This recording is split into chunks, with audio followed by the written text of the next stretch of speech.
Hindi nagpaligoy-ligoy pa si Mayor Oscar Valdivieso at agad nagpalabas ng 500,000 pabuya sa sino mang makakapagbigay ng impormasyon na tuturo sa pagkakaaresto sa pumatay kay retired AFP Colonel Leonardo Songcaya.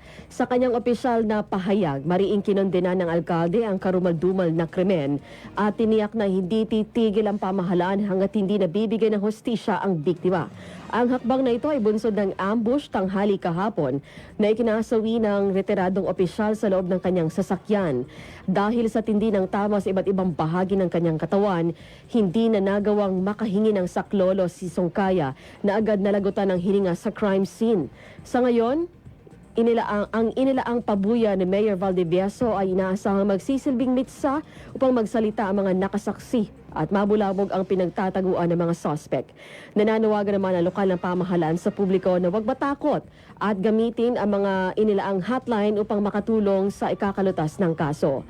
Inaasahan din sa tulong ng pabuya at pakikipagtulungan ng komunidad, mas mabilis pa na mahulog sa rehas ng katarungan ang mga suspect.